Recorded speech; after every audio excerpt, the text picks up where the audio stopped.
Just waiting for it to kick in.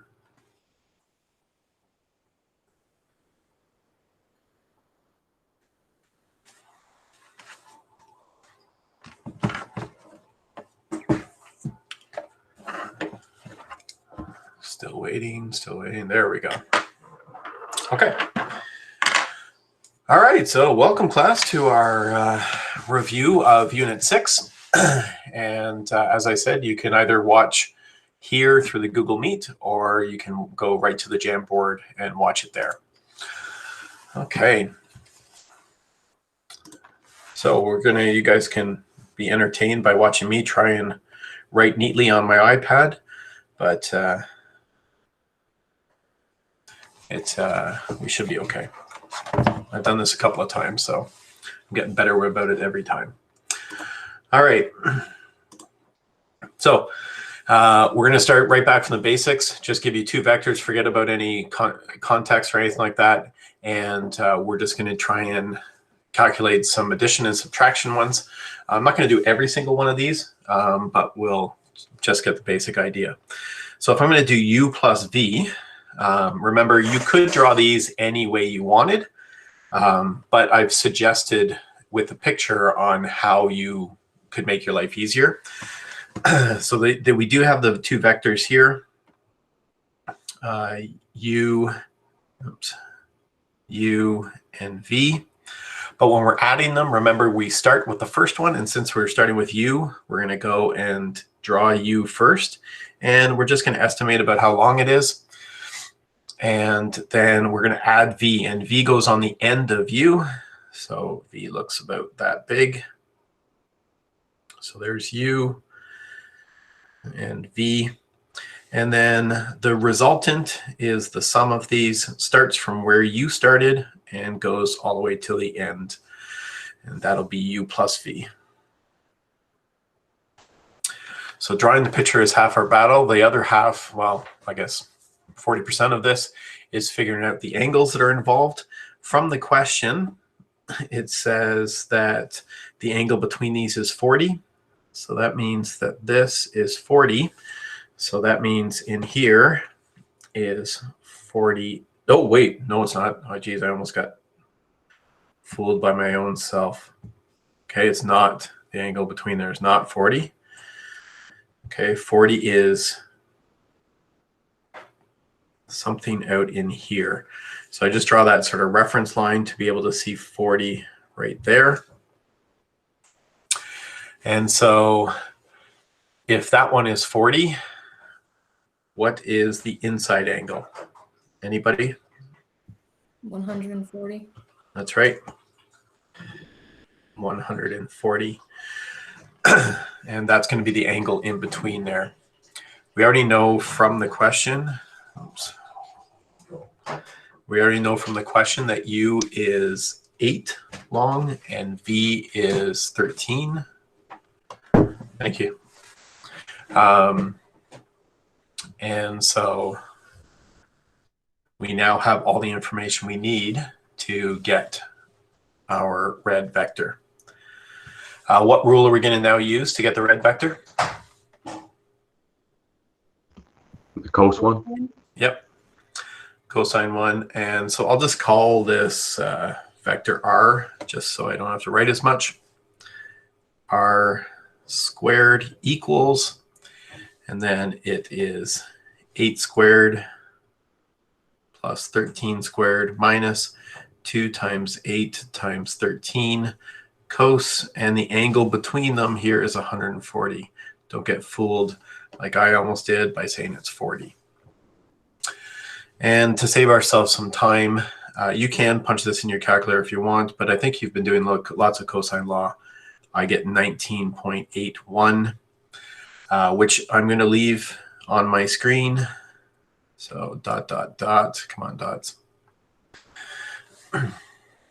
And that is roughly the size of this.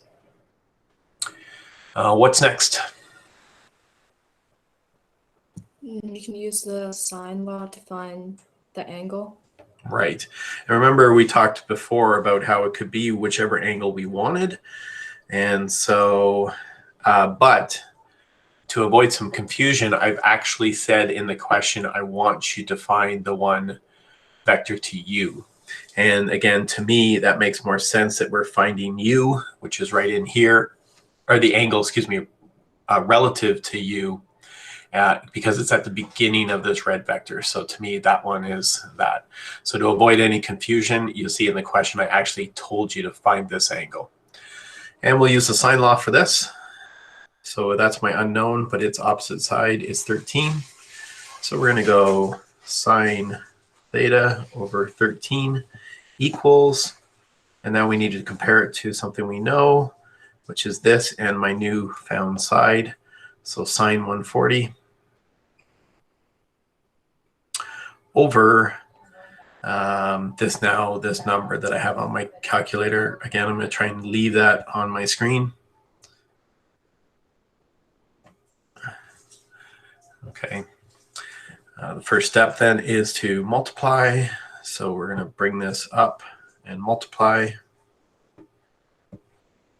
Sine theta equals 13 sine 140 divided by 19.81 dot dot dot. Again, working your calculator there. And then inverse sine is 24.95 degrees to vector u. Okay. Any questions there?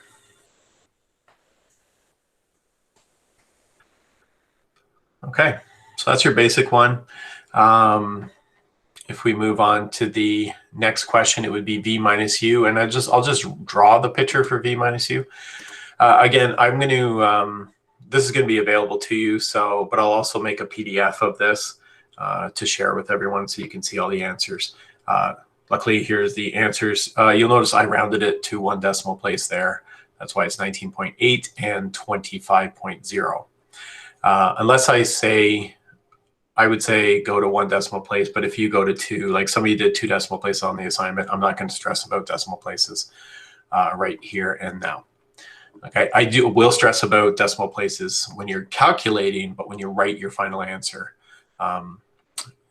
if you write 1 or 2, I'm not going to lose my mind. Okay, so let's go to the second one. So this is B now. I maybe should have circled that this was A, the one we're doing. And then when we go to B, over here, we're going to do V minus U.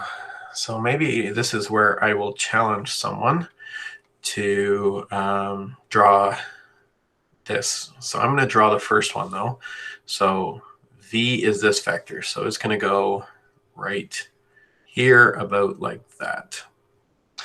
Is anyone brave enough to grab a pen and draw what we would do for minus U?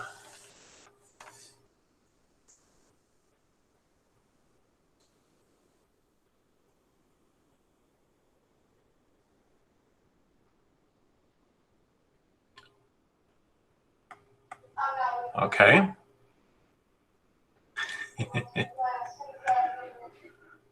All right, cool. So first thing I notice is that, I think that was Delaney, has the vector going the opposite direction, which is great because it is, what we kind of do is we pretend that it is V plus negative U. Oh, someone else has come on and suggested that maybe the vector U goes someplace else. Cool, I love this. Oh, we got 2 people over there. All right, so this is exactly what I would hope would happen. Oh, someone's erased the other one. So Delaney, did you just erase that, or who erased that? I did. Okay, so why did you erase it? Because I'm supposed to start I start at the beginning of vector V and I'm supposed to start at the end of it. Perfect. Okay, so what happened right there is exactly what I hope happens tomorrow. Like if those 3 people were in a group, Delaney sort of drew it, but the other group member goes, oh no, remember it's got to go up here. And Delaney goes, oh yeah, of course, and fixes it. Perfect. To me, that shows me that all three of you know what you're doing. So great, good. Thank you for everyone who did that. So now this is an interesting one. We're not exactly sure whether this vector, the resulting vector, goes where it goes. Like right now, it kind of goes like that, but I wouldn't assume that it's straight up. That would be because I'm not sure if it goes straight up. You might even argue that my v vector isn't long enough, so maybe it actually goes here, and excuse me, the vector goes up like this, or maybe it is a little bit shorter, and maybe the red vector goes a little bit like that. Okay, right now I would accept all three of those pictures as possibilities because we're just estimating how it is. If I had to guess, I would guess it would be the one that sort of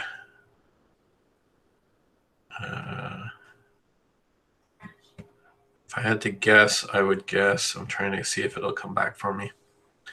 Nope. If I had to guess, I would guess that it's something like this, just slightly to the right.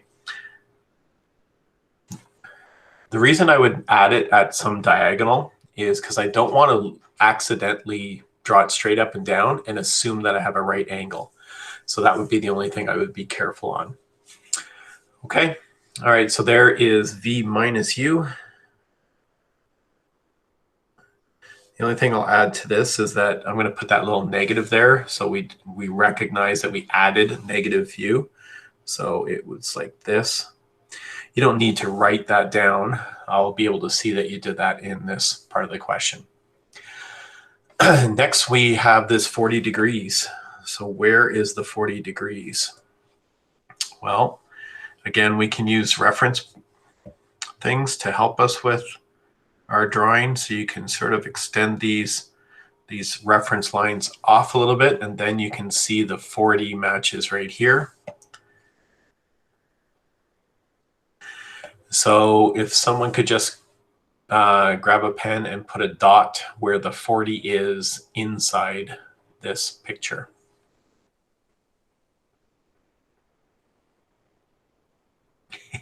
Perfect.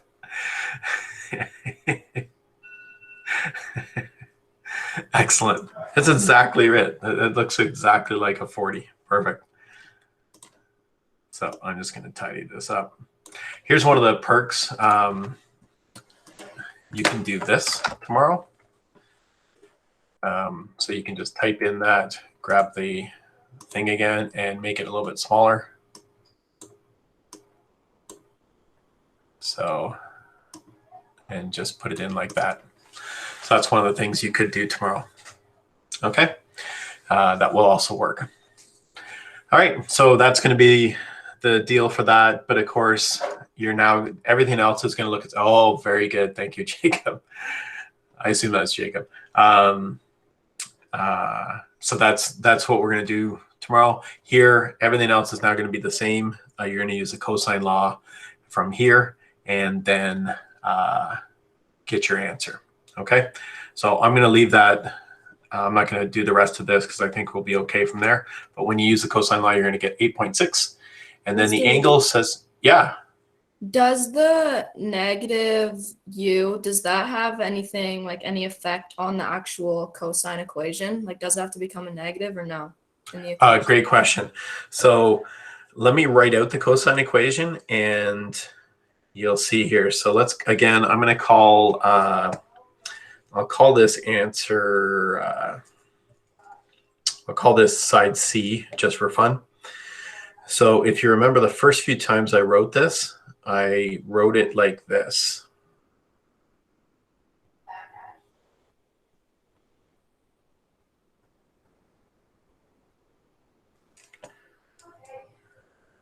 So This is the general equation, which highlights sort of the answer to that question. So what does this mean right here, these bars in the U? Oh, that's the absolute value. So it's just the number, so the sign doesn't matter, right? That's right, yeah. So even though you could imagine that like this is like -8, it's the size of the triangle that matters. So it doesn't matter whether it's which direction is, it just cares about its magnitude. So it's not going to change what you put in there. Okay. All right, good question. So I'll let you do that. At the end of this too, I'll also post the full solution so you can just see if you didn't get 8.6, then we get that. Okay, great, good. And good participation on that one. So let's go on to C.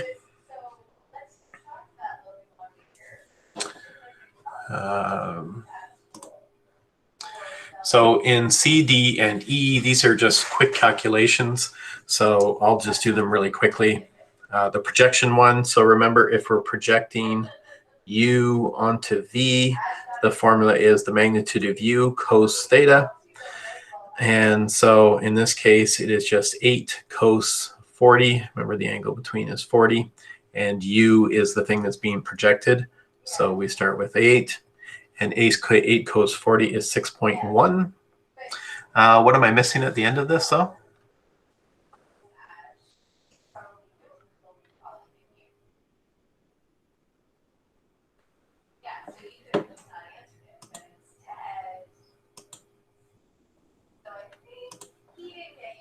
Hey, there we go. Oh, is it U or V?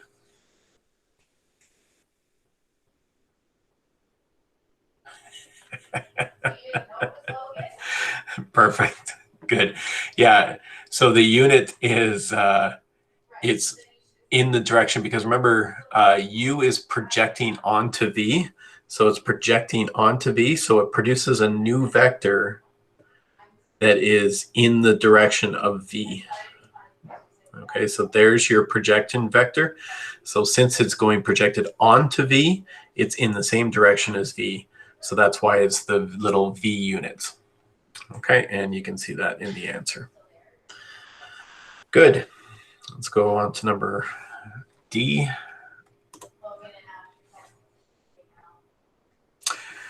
And this was just from this morning.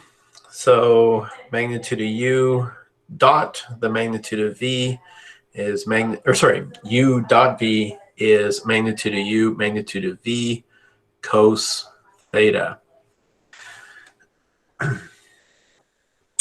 So, and just while we're here, how come you're erasing my dot? What are you doing? Are you just making it better, are you? Okay. All right. I'll erase my little squiggle then. Good.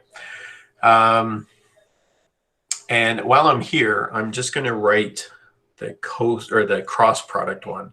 So the cross product is magnitude of U, magnitude of V, sine theta. So really, the formulas themselves are not difficult to use. What might be difficult to remember is which is which.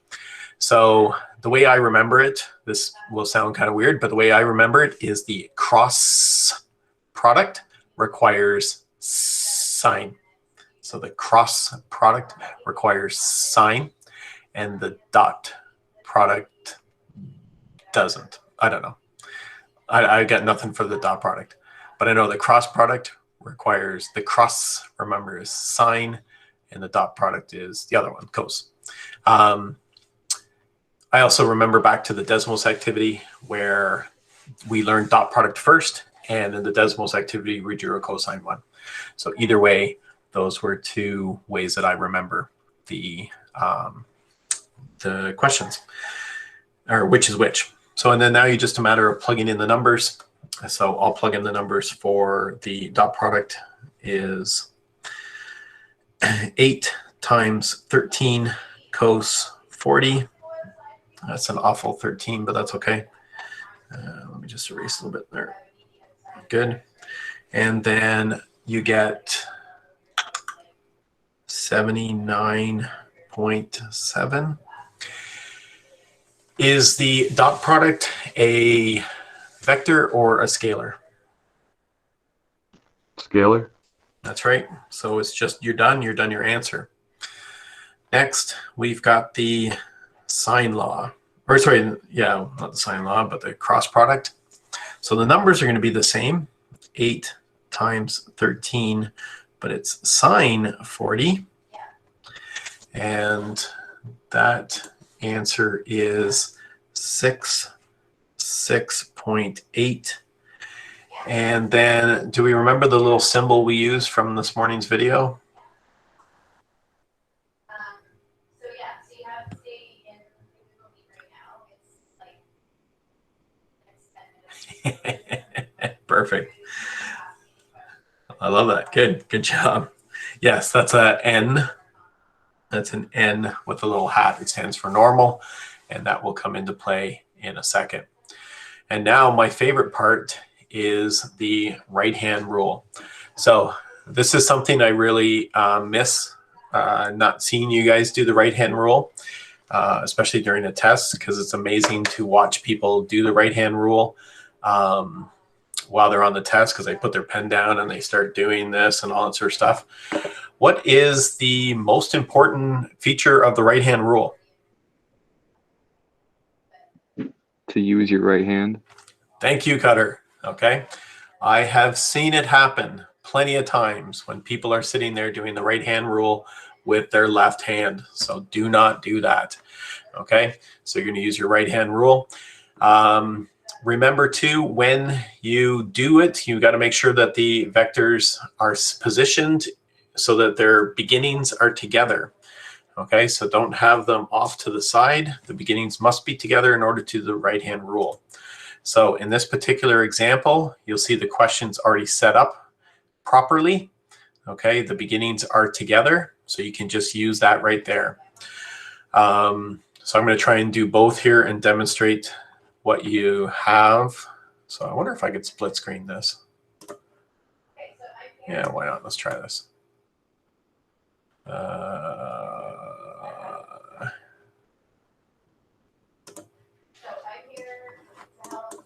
No, that didn't work.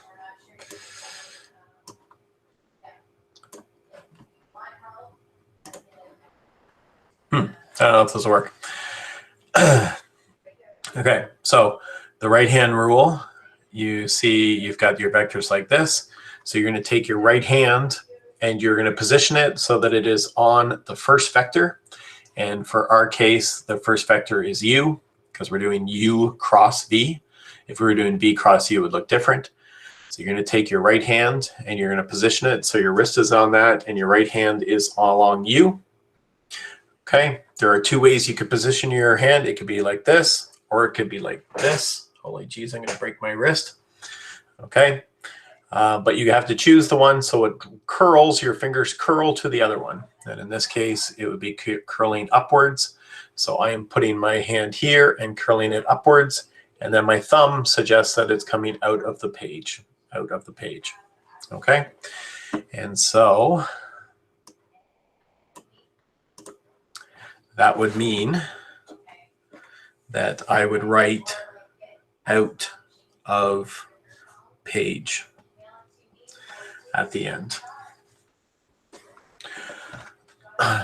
Any questions about the right-hand rule? Did everyone have a chance to try it and do it? Okay. So that was good. All right, so that is D and E. So we've done everything for number one. So as I said, one of those, the first question that everyone's going to do is a question like one of these five that you're going to start with. Just so that's going to be your beginning one. All right.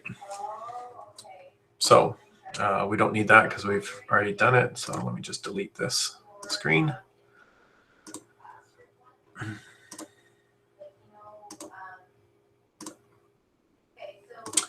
And that means we're now on slide 5. And I love watching all the bubbles move. It's like you guys are jumping over. It's perfect.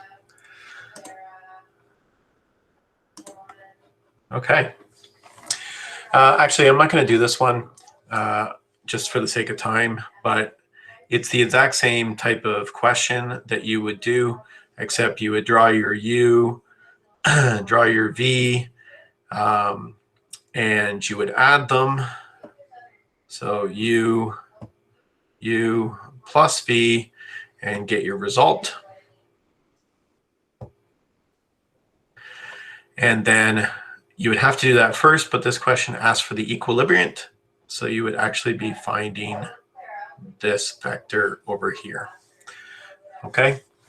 And I can tell you, again, I'll post the full solution here, but the answer is 87.7. And I've asked, or I've shown you that it's to the 40 Newton force. So you'd be actually finding this angle. There you go. Okay. So that's kind of what the equilibrium is, but we just practiced adding two vectors, so I'd rather spend time on the other questions. All right, so now we're skipping on to slide 6, and we'll do our plane question. All right, so a plane is steering at north 40 degrees east with an airspeed of 300. The wind is from the north at 50 kilometers. Find the ground velocity of the plane. So the velocity hints that we need both the answer and the direction. So if you recall, when I was doing these together, I sort of like to have a little scrap piece of paper. So I think I'm going to duplicate this page.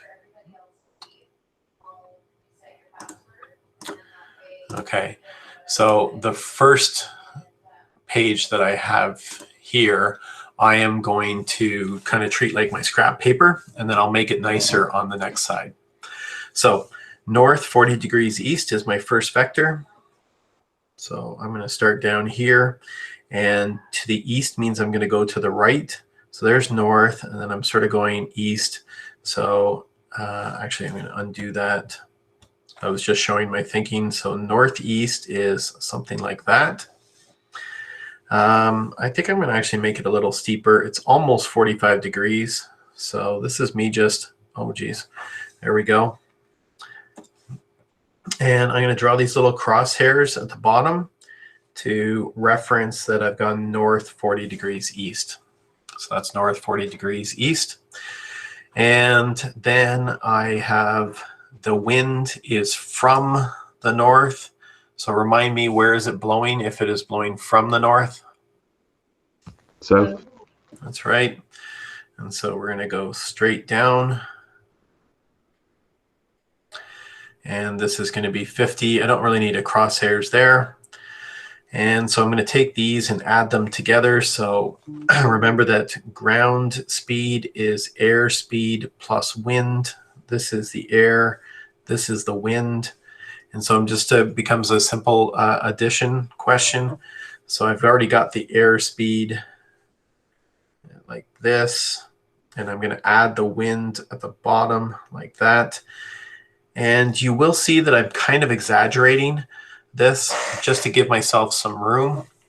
I would guess that wind would actually be a much smaller vector, but I've kind of exaggerated it just to give me some more room and space. And then I've got then that. Okay, so that's kind of my scrap paper stuff that I did off, just sort of drew the vectors, gave myself lots of room. So now I have an idea of what the picture is.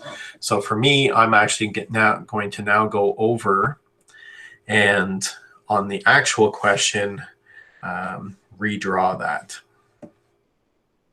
So this is just, again, this is just my process. It doesn't have to be your process. You might be more neat than I am.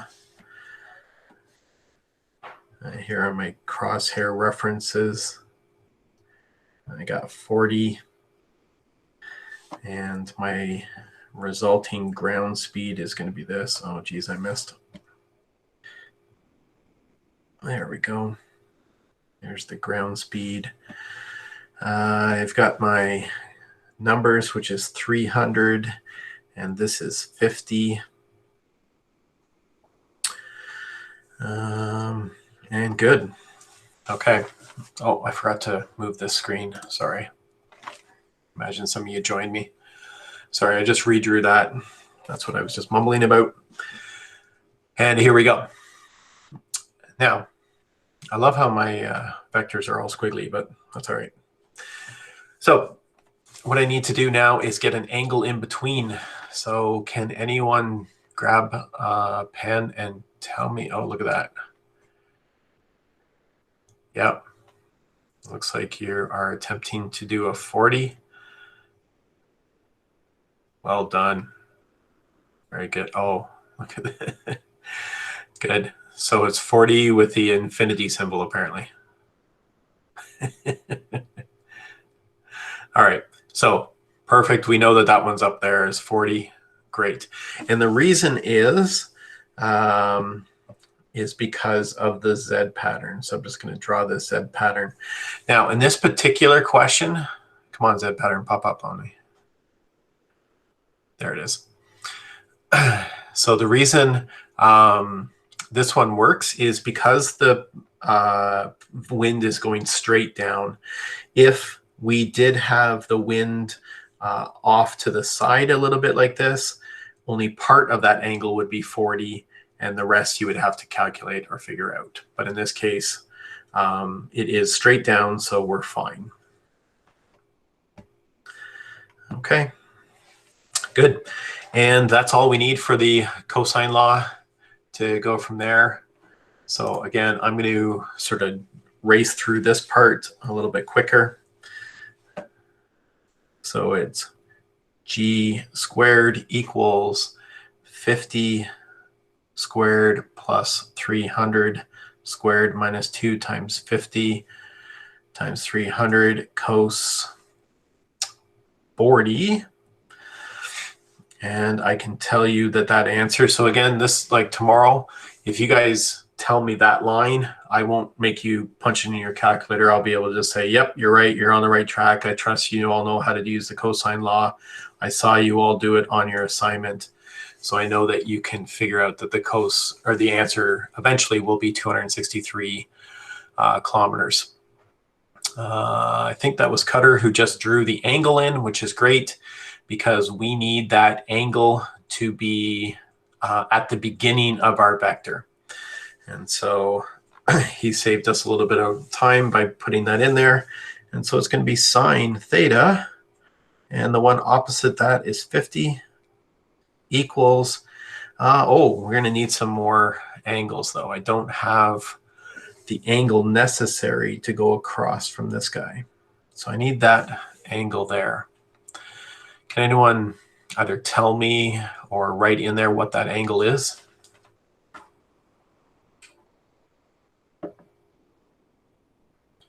Any ideas on how we're going to get it?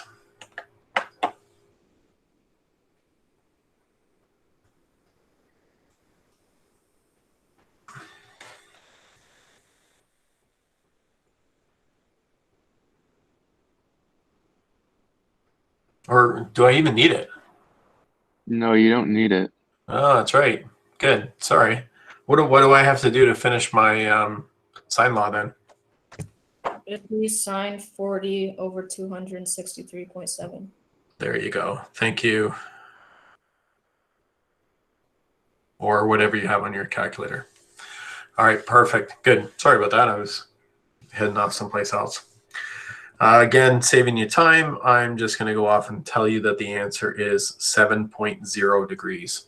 I've rounded that answer to 7.0. So what is my final answer now?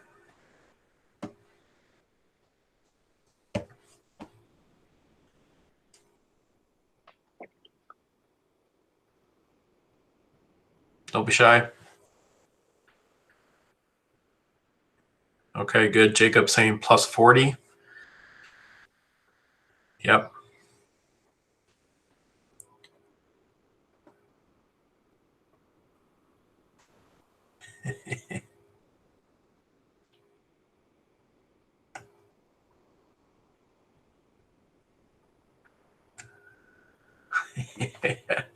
What a team. What a team. Excellent. Perfect. Who is the, I can't remember who the, Oh, Jenna, good. Jenna was the, is that a dog or a wolf? Or I think it's a dog. All right, good. So great teamwork. Thank you for the therefore sign. So yes, I should probably have therefore here and the ground speed, and you've got all that done. So the reason, of course, that it's 47 is because we have, we're referencing it right here. So we've got the 40 plus the 7. Don't forget, if you had, I'm going to really mess up our picture here. If we had the wind going backwards like this, then your resultant would be something like that. And your angle, if we got 7 as an angle again, we would be subtracting it from 40 because 40 goes all the way over to there, but we're not going as far. So it'll be something smaller. And of course, you could have an odd situation where the wind is really blowing you off track. And you might not even know that it blows you this far off track. And you might actually be going backwards some. Okay, so these are all possibilities that might pop up. I'm just going to erase all that garbage that I just did. And so that we get a pretty good solution. All right, great. Good. Any questions about the plane?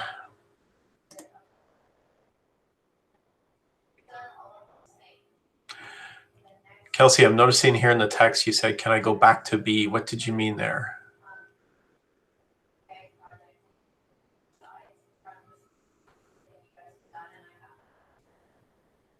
Kelsey? 1B.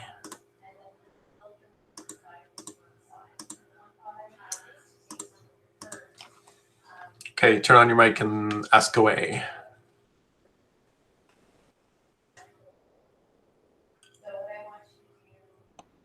For the cosine, I just didn't know what angle to use for cos at the end of it. Oh, okay. So you'll notice that the two that we know are these two.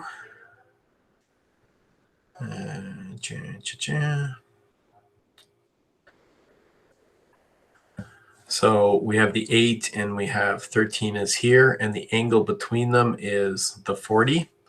So it'll be plus 13 squared minus 2 times 8 times 13, and it'll be cos 40 in this particular example, because that's the angle in between them. Okay, did that make sense? Yep. Okay, thanks, Kelsey, for that. And as I said, like, I'm glad Kelsey asked that question in the chat, but I'm going to be going back and forth. So I will not be upset if you turn on your mic and interrupt me. Even if I've started the next question, I don't mind going back. Okay, but that also worked.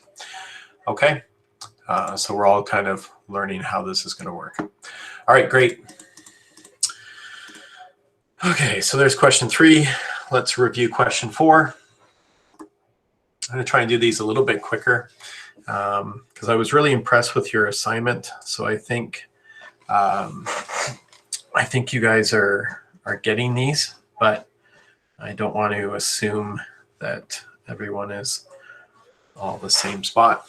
So we'll do this. It's just I won't spend too much time on the math part. Okay. Question 4, 20 kilogram chandelier is suspended by the ceiling to a fixed point with a cable. One cable is 10 meters long.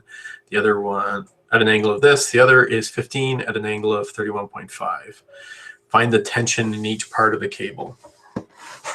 So again, the picture is going to be half the battle here. So I've got some roof, and I've got a sort of suspended something like this and this, some chandelier. Oh gosh, I gotta draw a chandelier. Boom, there we go. Okay, I could go to my picture things and actually insert a picture of a chandelier, but I'm not gonna do that. So I've got that. It's 20 kilograms. The angles are 51.6 and 31.5. Thank you. Who was that? That just made me laugh. Kelsey made me laugh. All right. The angles are 51.6 and 31.5. So obviously the 51.6 is a little bit bigger. And this one is 31.5. Now, there's additional information in this question. There we go. Thank you for the degrees. There's additional information in this question, which is trying to throw you off. It says one of them is 10 meters and the other one is 15 meters. So this must be in some big ballroom. Just by looking at the picture, that would suggest that this is 10 meters and this is 15 meters. However, the length of the cable has nothing to do with the vectors involved in this question. So I don't want you to think that all of a sudden we have a vector that's 10 or a vector that's 15. They're just in the question to try and throw you off. Okay, so I'm not even gonna, I'm gonna erase them from my drawing because I don't want to get fooled by thinking that they are vectors in my question.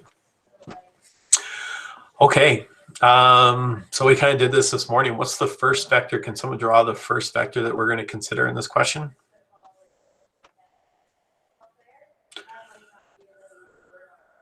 Very nice drawing.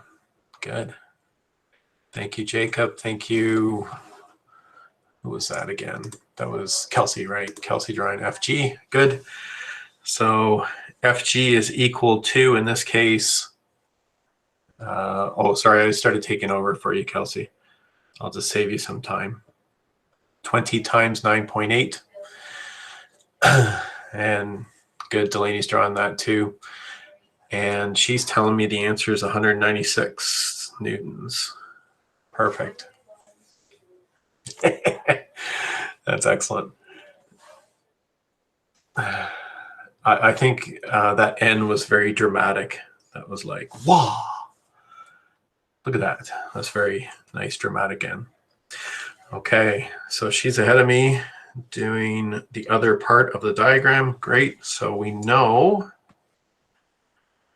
that we've got 197 or 96 going straight up. Okay, I'm going to get some other people involved here, if that's okay. So Emma, could you grab a pen and draw one of the vectors on the picture?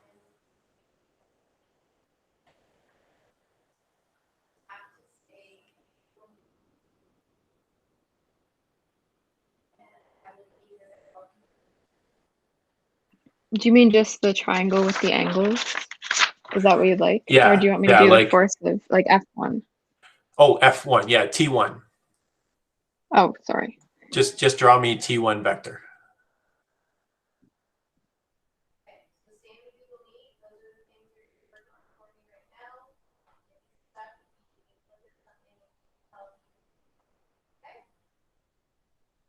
Okay, Jacob's giving you a little hint, but I would like Emma to actually draw the vector.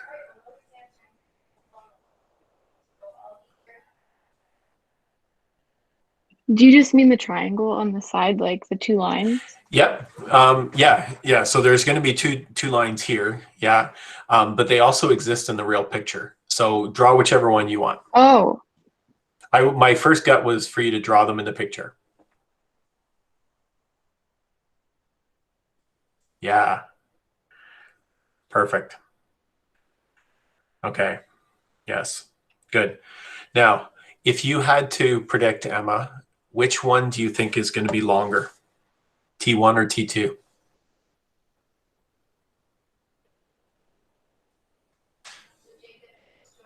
Actually, anyone can answer that question.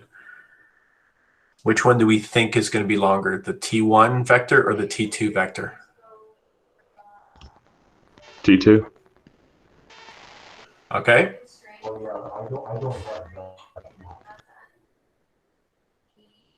Anyone? Does everyone think it's T1 or T2? Sorry. Kelsey is saying T1, I think. So again, let's not get fooled by the length of the actual rope. It's about the tensions, okay? So the one that is more vertical is going to be doing more of the work.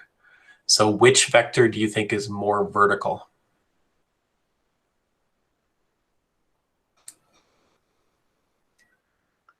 T2 is, or sorry, T1 is more vertical. Yes, good. I don't know who that was, but I agree. So T1 is going to be more vertical. So that means it's going to be actually longer.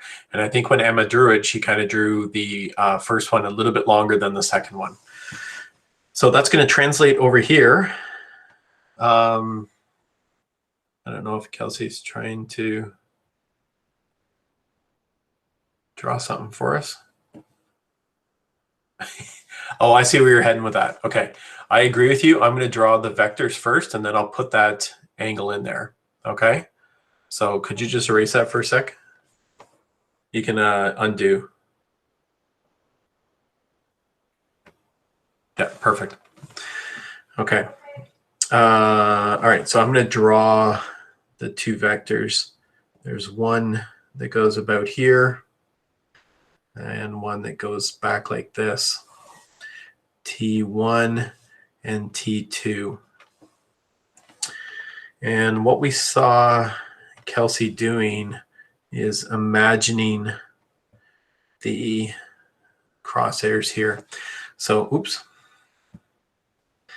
All right, so I'm just going to do a little thing like I did in class. So she was drawing it over there. I'll sort of demonstrate what she was drawing. She was noticing that 51.6 was T1 and the horizontal. T1 and the horizontal. So you're going to see that popped up there. Yeah, T1 and the horizontal. T1 and the horizontal. Okay. So then when I go over to my picture, I see T1 and the horizontal in that exact same spot, which is exactly what Kelsey was drawing. Okay. So that means that this is going to be 51.6. Now, okay, someone's already, yeah, Cutter, keep going. Yeah, good. So can you, oh, you're doing it perfect. Yes. So I'm just going to highlight what Cutter is doing. 31.5 is outside. Yes. Good. So that's like that. And which means he can say the inside, Delaney is doing 58.5. Look at this group. This is awesome. Everyone's doing different angles. Delaney is trying to write 31. Yep. Point.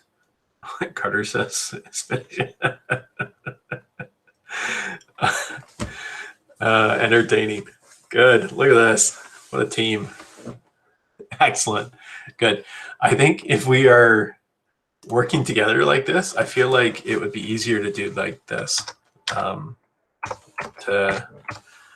use this little guy. And we can grab him and put it in here. But anyway, you guys are doing a pretty darn good job drawing that picture. So great job.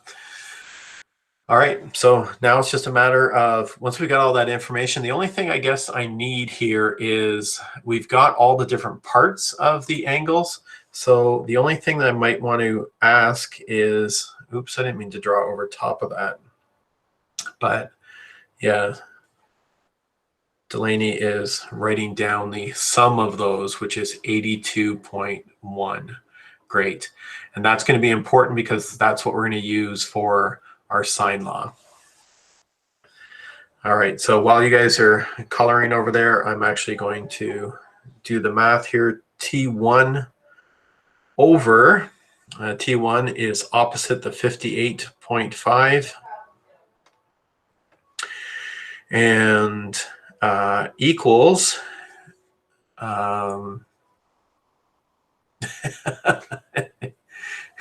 Tragedy. Someone accidentally wrote it. There you go.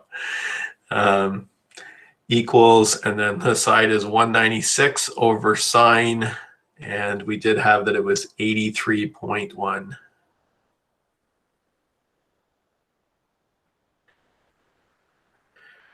And thank you, whoever reminded me to put the sign. Very good. So T1 equals 196 sine 58.5 all over sine 83.1. And we get T1 is 168.3 newtons. And just to save some time, I will tell you that T2 is 122.6 newtons. And that math would all be done right here. Okay. All right. So you guys are totally getting the grasp of us working together to solve a question. This is exactly what I'm hoping that we will do tomorrow, and get stuff done that way. Okay, good. Are there any questions about the chandelier question?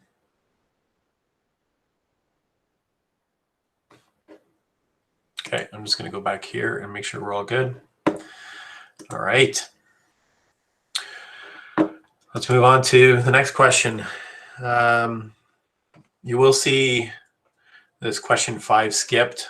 It was a question that we normally is on this review sheet, but I skipped this year because of the circumstances we're in. So we're just going to go to what I've called question 6. I'm going to go a little bit quicker on this, just so that we can move along here. We're sort of already going on an hour long, so we'll try and get this, keep going. All right, so in this particular one, I've got the picture here for you. So I want to remind you that we've got the same gravity pull straight down.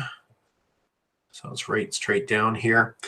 And this one says 10 kilograms. So it's going to be Fg is equal to 10 times 9.8 is 98 newtons. And then we've got our 2 vectors. One of them is the tension in the wire, which is T1. And so if I started drawing the picture,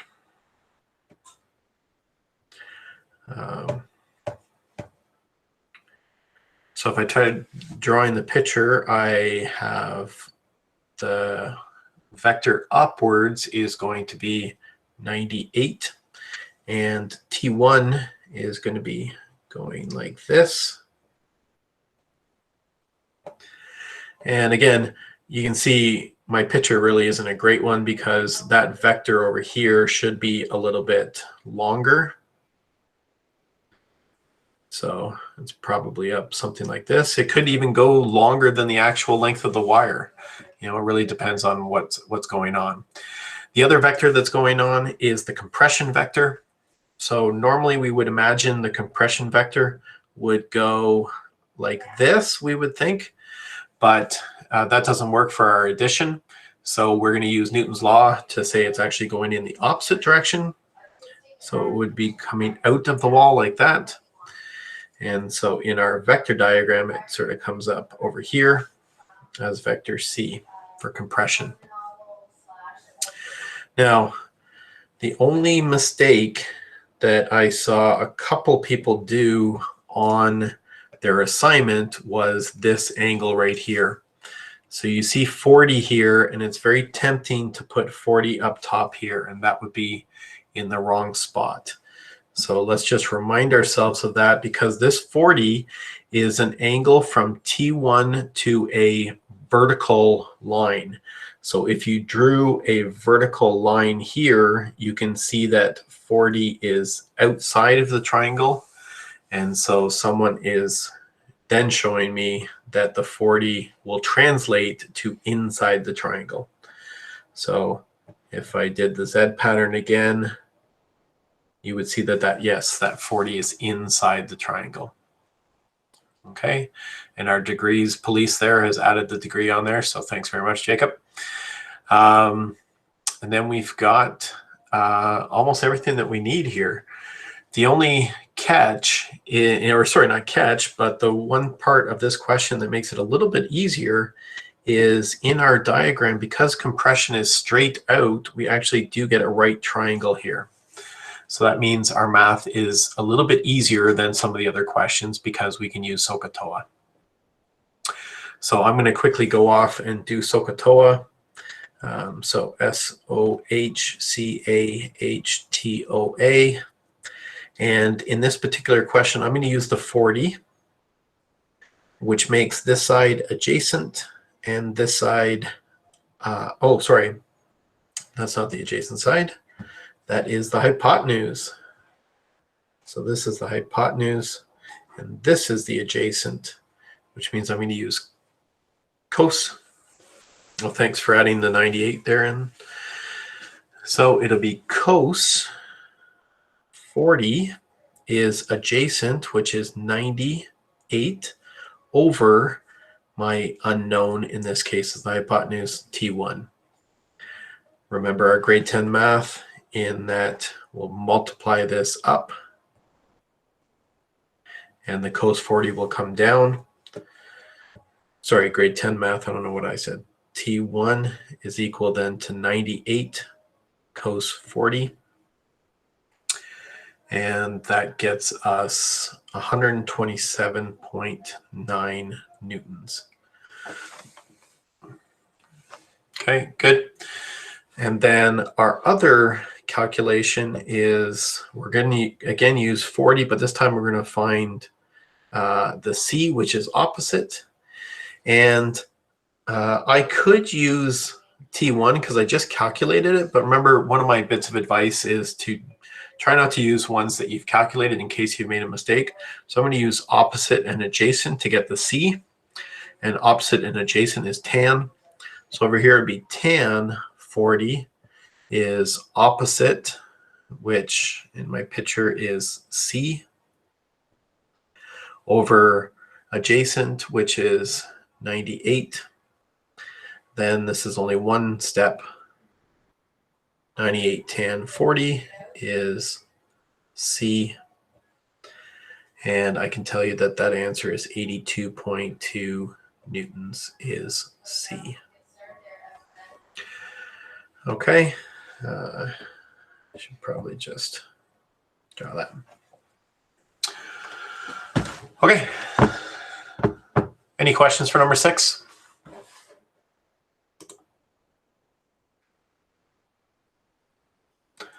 All right.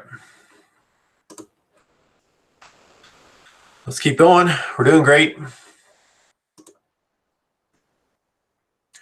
So the box and ramp question is what we set up yesterday. So again, drawing the picture here is going to be half the battle. All right. So we've got a crate with weight 57 newtons on a frictionless ramp at an angle of 25 degrees. What force must be applied at an angle of 20 to the ramp? Okay. So we've got a ramp like this. And it's a 25-degree ramp. We've got a box here and some imaginary slide vectors. And then we've got a rope here at an angle of 20 to the ramp. So that's 20 right here. Okay. So that's good.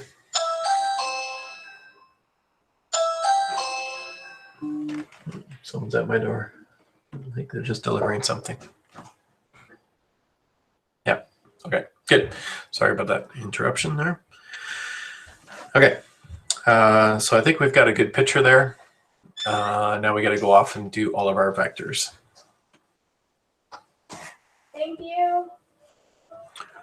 You too. Okay, So in this case, the crate has a weight of 57 newtons. So that means it's going to go down like this at 57. Do I need to multiply this by 9.8? No. No. Good. That's right. Okay, because it is already in newtons. Okay, so that's just one little thing to make sure you're careful of. So that means it's already calculated out for us as 557 newtons. Okay, so don't multiply that by 9.8. If it was in kilometers, you would or kilograms, you would multiply by that. All right, good. The box wants to fall straight down, but it's actually going to go down the sliding vector. So it's going to go down this slide. It wants to go down the slide. So we have to figure out how much of this red vector is actually behaving in the motion down the slide. So that's going to be down here. And that is going to be a projection vector. So this here is the projection vector. And that's going to be our first calculation. Projection of FG onto S. Can someone tell me the formula for projection of FG? Isn't it the absolute value of FG and then cos theta? Yep. All right, let's ask someone else. Aaron, could you tell me what the angle is between them? Or you can even draw where the angle is between these two vectors that I'm talking about, FG and S.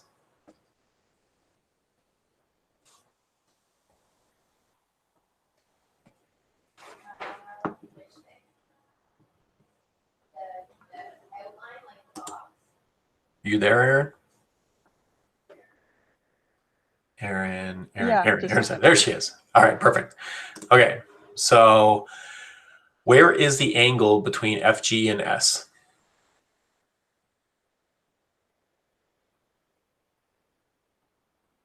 Very nice, good. Now, do you know what that angle is? Oh, it looks like she's going to write it.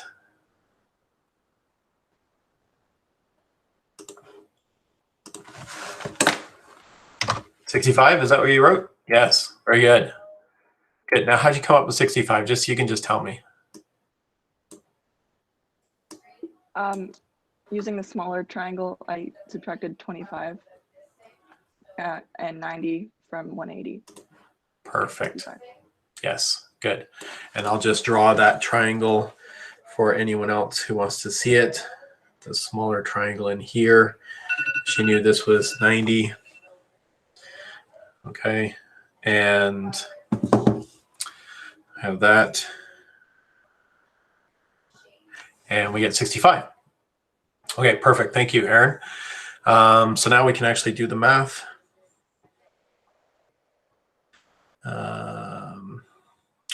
So FG is 57 cos 65.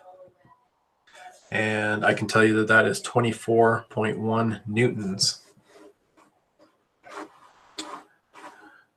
Okay.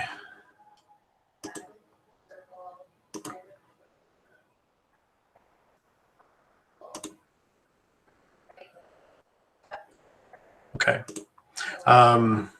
Just wanted to give you guys a head up that Miss Cassidy normally would be coming in at 1:15, but she has a supply teacher in for her today. So Miss Thibodeau will be joining us shortly. And she can just hang and watch while we finish up our review. So just a heads up, if we see someone come in that we don't know, that's who that is. All right, great. So we've just done 24.1 is coming down the ramp, which means there must be a equilibrium of 24.1 going up the ramp. But what we want is the tension vector. And is the tension vector going to be bigger or smaller than 24.1? Bigger. Good, because it's going to get projected down and must equal 24.1. So this is T So we know that the projection of T onto E, if I called this E right here, we know the formula is T cos theta. We know that we want the answer to be 24.1. We don't know what the tension actually is, but we do know the angle in between them. And what's the angle in between them?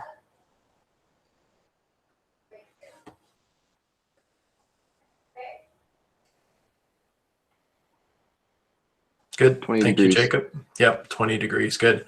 So then we'll divide 24.1 divided by cos 20 equals T.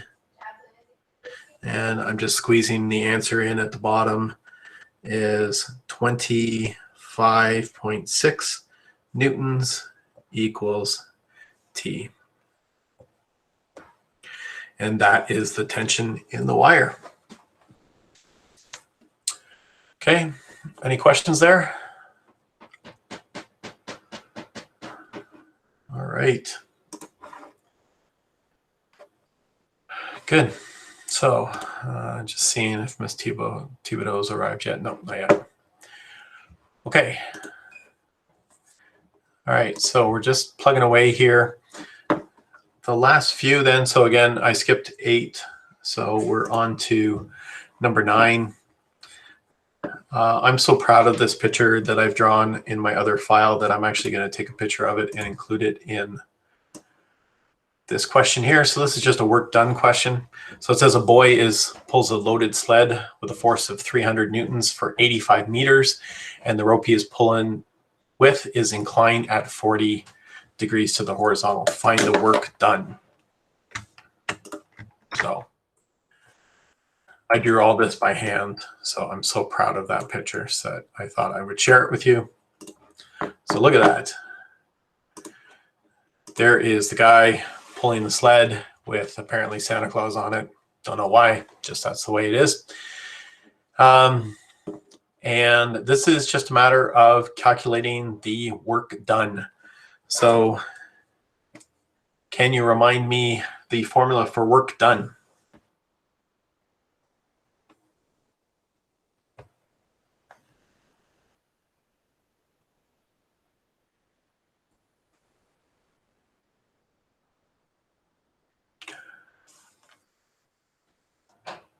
So this is the work one, not the moment of the force.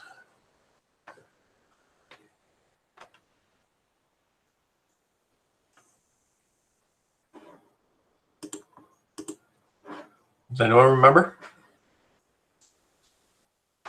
It was from this morning's first video. Yeah.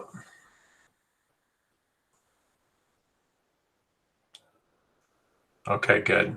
Good.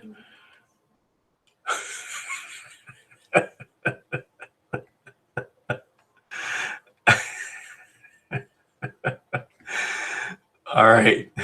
I have to take over here. That's good. That is the most a brilliant dot product sign there. I'm going to erase the cos part of this, not because it's not wrong, not because it's wrong. It's just we're not there yet. It's going to come next. Okay. So Delaney, I'll take over for you just to save you some time. But you're right, it is that. So it's going to be F times S cos theta. Okay, so really it's just a matter of remembering which formula to use. The work formula is the dot product. The moment of the force or the torque is the cross product, which is going to come up in a second. So this is just a matter of using this formula, plugging in the numbers. The numbers here are given right in the question. F is 300. S is 85 because we've got 85 meters. And the angle between them is 40. And so that gets you 19,534.1. And what are the units? I suppose it's right there up on the answers, but yes, it's in joules. Okay. All right, great. So this is just a matter of plugging it in. There was one question in the homework that a couple of people asked me about, where you were pulling this.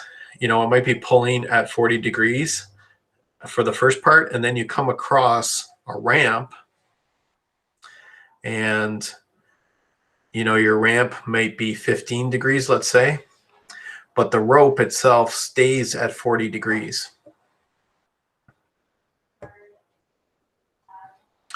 So you could have this situation like this. And if the rope stays at 40, but it's the sled or whatever goes up the ramp, then the angle between the two has changed. So if this whole thing here is still 40, but now you're going up a 15 ramp, what you're actually left with is 25, 40 minus the 15 to get 25, because now the sled is going up the ramp. So the sled's going up like this. And so the direction of motion has changed. So the second part of that question would be 25. Okay, that's not happening in the question that we're doing right now as a review, but it did happen in one of the questions. Okay, so that's just a little heads up there. Okay, so that's number 9. Good. Okay, I think I just heard a blink. Yep, there's Miss Thibodeau. Hello, Miss Thibodeau. Hello, How are you? I'm Will. How are you? Good, good. So we're just wrapping up a review, so you can just sort of eavesdrop for a couple of minutes, and then we'll let the kids go off from there. Okay. All right, sounds good. Okay. All right. So we're almost done, guys. So let's just quickly wrap up 10 and 11. So both of these are just 2 application questions for the cross product. So it's just a matter of plugging in the formulas. So in the first one, you'll see that find the area of this parallelogram. We've got 2 sides, but you'll notice that there's no vectors defined. You can define these vectors however you want. So you could draw them like this. Oops.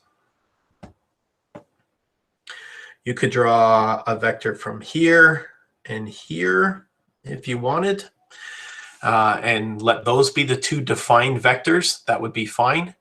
Or you could draw them from this corner and you could use those 2 defined vectors. The only catch is the 2 vectors must have the beginnings together. Okay, so don't draw this. That would not be the proper cross product. Okay, in order to take the cross product, the 2 beginnings have to be together. So it doesn't matter which one we use. I'm going to use this sort of defined 2 vectors, because it'll save me a little bit of math, in that I know that this side is 8, and since this is a parallelogram, I know this side is 16. And the angle between them would be 60. If you wanted to use the other ones, if you wanted to use this vector and this vector, you would have to figure out this angle here, which Jacob is telling us is 120. So it's not difficult to do, but you just want to make sure you do those separately. Good. So then, of course, this is cross product. So we're going to go off and say, the area is the magnitude of the cross product of those. Remember that even though cross product does get you a vector, we only care about how big that vector is, because we're talking about area, which is a magnitude, a number. Okay, so that's why we have the magnitude of the cross product, even though we know cross product gets us a vector. But good news is we're going to use our formula then. which is magnitude of u times magnitude of v. Cross means that we're doing the sine of theta. I don't need to worry about direction, so it's 18 times 6 sine 60 equals 110. And I'm just going to say units squared because there aren't units on this. If there were meters, you would do the meters or whatever. You'll notice that I did, just as I was doing it, I wrote in sine of 120. But you'll notice if you take the sine of 120 or the sine of 60, you're going to get the same answer. So regardless of whether you use the triangles that or the vectors that I've drawn, or use the other two vectors, you're still going to get the same answer. Okay, any questions on that?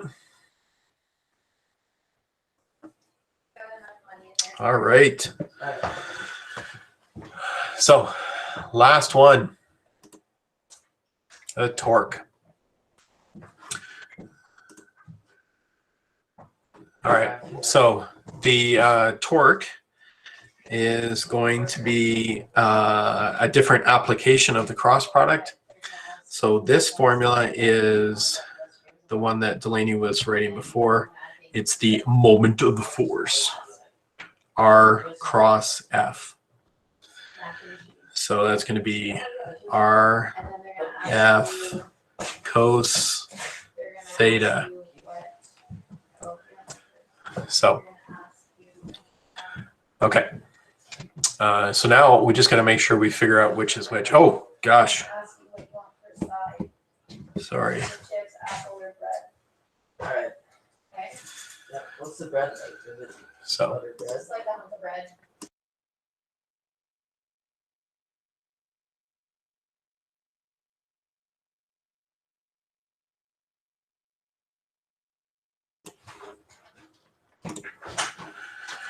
okay.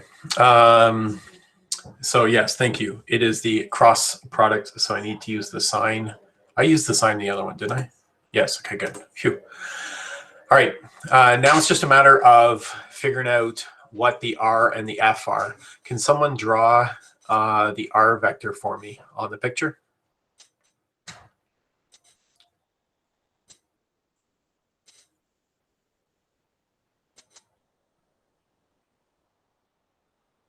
Good. Perfect. Yep. Good. So that's the R one. And so it's the reason it's called the R is usually it's the radius of this, but it's the distance from the point that it's turning to the point that it's being applied. So there is the R vector. So that's good. So that's 0.15 in this particular question. And then can someone else draw the force one?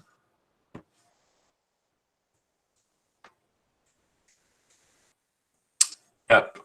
Perfect. Good. Okay, good. So that's the force, and in this case, pretty easy. It's just 10. So 10, and then you can clearly see that the angle between is 100. And punch that in, and we get 1.477 joules. All right, great. Okay, so let me come back here. All right, so that was a long review, but you guys did really well. It sounds like too you're really understanding the stuff, and you got a good sense of what we're going to do tomorrow in our culminating activity. Okay, we're going to do it exactly like that. I'm going to ask you questions, do sort of your writing for you, and ask you to tell me what to do next, and answer the questions. Okay, so now where do we go from here? So it's just a matter of practicing and getting ready for tomorrow's culminating activity. What information do you have? Well, for starters, I'm just going to go and edit this and include a PDF of what we just calculated in this, and I'll also put my other solutions so you can see the solutions to the review there. So if you wanted, you could cover up the answers and retry some of these questions. But then, of course, you can try any other questions out of the textbook. So here's the list of the questions we've done over the last 3 days. So you could try any of these as practice as well. Okay. I will remind you of your schedule tomorrow.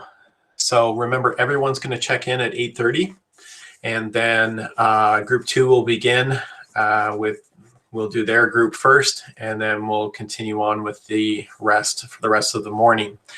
When you are not doing this, I'll remind you this at 8:30. When you're not presenting or doing your culminating activity with me, you will be working on the first lesson for the next unit. It'll just be a quick little Desmos activity, nothing too long, because I don't want it to distract you from your performance on this, okay? So that'll be something that you'll work on afterwards, but I'll remind you of that in the morning, okay? Are there any questions?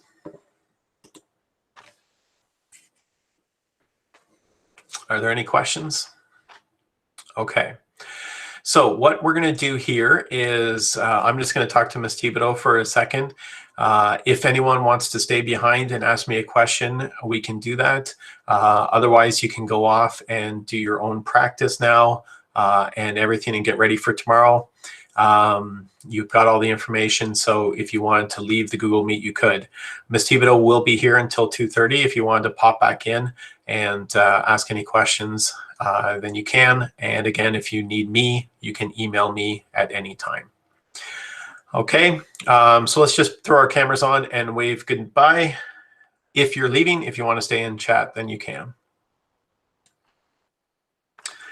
All right, great job today. Really good job with, especially on that Google Meet, or sorry, on the Jamboard there. So hopefully you find that tomorrow morning's not too stressful and you're able to get ready. Okay, so any last questions? All right, awesome. If you want to stay around, you can. Otherwise, we will see you tomorrow. Tomorrow, remember, everybody, 8:30 tomorrow. See ya.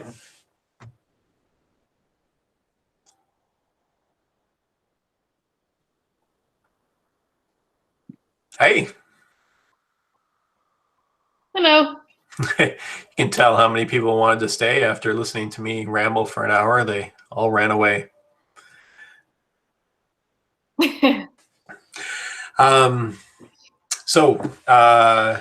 Have you done any vector stuff before? Yeah, I did it in university and all that. It's been a little bit because I haven't been in university in a while, but yeah. So you can hang in this Google Meet. I like just stay in here just in case a student comes back and asks a question. I would imagine none of them will. And if they do ask a question, what I've shared with you, and I'll just present my screen again. What I've shared with you is a folder. You'll find it in your Google Drive under Shared with Me. You'll find a folder called Unit 6 Homework Solutions. So these are just all the answers to any homework question that they had this past unit, including the stuff we just finished doing.